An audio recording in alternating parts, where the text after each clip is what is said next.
आपको प्रतिशत बताएंगे कि कितने प्रतिशत चुनाव हुआ है लोकसभा चुनाव से जुड़ी ये बड़ी खबर। बता दें कि 7वें चरण के लिए उत्तर प्रदेश की 13 सीटों पर वोटिंग हो रही है। शाम 5 बजे तक उत्तर प्रदेश में 54% मतदान हो चुका है। बलिया में 50.56% मतदान हुआ है। चंदौली में 58.19% मतदान हुआ है। गाजीपुर में 53.53% मतदान हुआ है। गोरखपुर में 52.53% मतदान हुआ है और कुशीनगर में 56 यहां पर मतदान हुआ है। और महाराजगंज की अगर हम बात करें तो महाराजगंज में भी मतदान प्रतिशत ठीक ठाक चल रहा है। वाराणसी की बात करें तो 54.58% वोटिंग बनारस में हुई है। तो लोकसभा चुनावों से जुड़ी ये बड़ी जानकारी, प्रतिशत हम आपको बता रही है 5 बजे तक कितने प्रतिशत वोटिंग कहां पर हुई है। 13 सीटें जिन पर वोटिंग चल रही है। शाम 5 बजे तक उत्तर प्रदेश में 54% मतदान हो चुका है। बलिया में 50 है, बांसगांव में 50 है और वहीं चंदौली में 58 है। देवरिया में 54% मतदान अभी तक हुआ है। गाजीपुर में 53%, घोसी में 53% मतदान हुआ है। गोरखपुर में 52, कुशीनगर में 56% मतदान हुआ है। महाराजगंज में 58% मतदान, रॉबर्ट्सगंज में 54%, सलेमपुर में 50% मतदान हुआ है।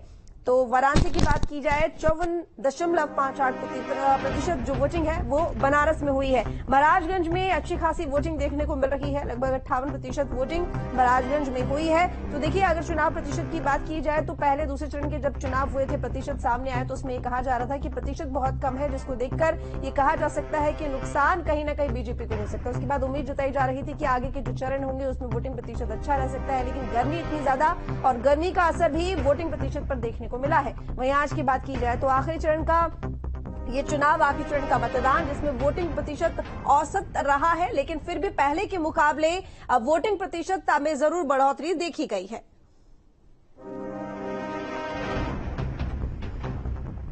तो इसी बीच तमाम हमारे साथ में हमारे रिपोर्टर्स जुड़े हुए हैं जो कि जानकारी दे रहे हैं जगह जगह से कि क्या तस्वीर देखने को मिल रही है। गाजियाबाद का रुख करूंगी, हिमांशु हमारे साथ लगातार बने हुए हैं। हिमांशु, क्योंकि देखिए पहले और दूसरे चरण की जब वोटिंग हुई थी तो वोटिंग प्रतिशत को देखकर ये अंदाजा लगाया जा रहा था, ये कहा जा रहा था कि कहीं ना कहीं बीजेपी को इससे नुकसान हो सकता है। हालांकि आगे और चरण भी सामने आए जिसमें प्रतिशत कुछ खास नहीं रहा। अंतिम चरण से बहुत ज्यादा उम्मीदें थी सभी को कि अंतिम चरण में वोटिंग प्रतिशत अच्छा हो सकता है, लेकिन वाकई में जो अनुमान लगाया जा रहा था क्या ऐसा ही हो सकता है, उसी के अनुरूप फैसले आ सकते हैं?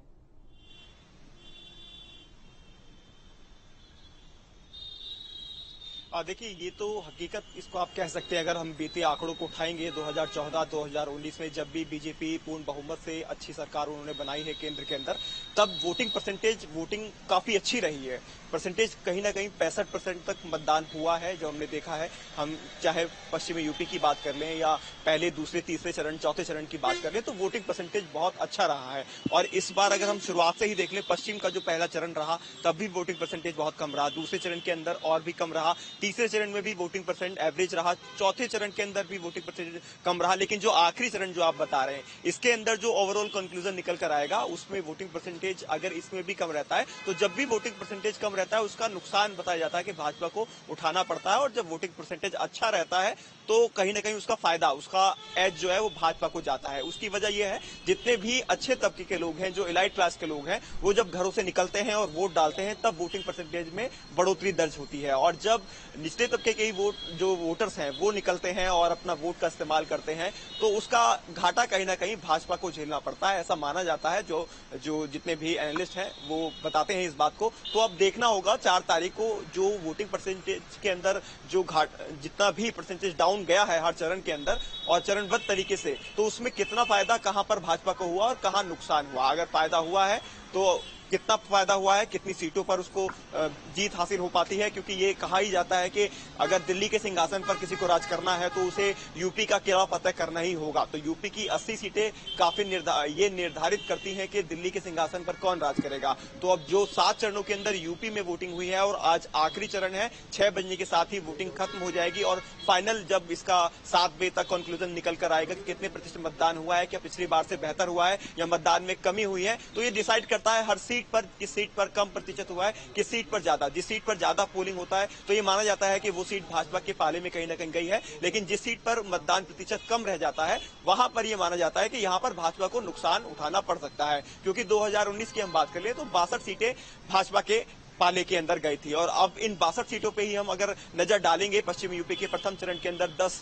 लोकसभा सीटों पर मतदान हुआ था, दूसरे चरण में भी 10 लोकसभा सीटों पर मतदान हुआ था। तो उसमें अगर हम देखें, चलिए ठीक है हिमांशु, लौटेंगे आपके पास में, लेकिन इसी बीच बड़ी खबर आ रही है। लोकसभा चुनाव से जुड़ी हुई बड़ी जानकारी। अब से 5 मिनट बाद खत्म हो जाएगी अंतिम चरण की वोटिंग। यूपी समेत 8 राज्यों की 57 सीटों पर थमेगा मतदान। न्यूज स्टेट पर 6 बजे से देखिए चुनाव का सबसे सटीक विश्लेषण। लोकसभा चुनाव से जुड़ी ये बड़ी जानकारी। अब से 5 मिनट बाद अंतिम चरण की वोटिंग खत्म हो जाएगी। अंतिम चरण यानी कि 7वां फेज, जिसको लेकर वोटिंग चल रही थी, 5 मिनट बाद वो खत्म हो जाएगी। आज 8 राज्यों की 57 सीटों पर वोटिंग थी। न्यूज स्टेट पर 6 बजे से देखिए चुनाव को लेकर सबसे बड़ा और सटीक विश्लेषण। तो अब से 5 मिनट और 5 मिनट का वक्त महज बाकी। 5 मिनट बाद अंतिम चरण की वोटिंग खत्म हो जाएगी और उसके बाद तस्वीर साफ होगी कि आखिर किसकी सरकार बनेगी।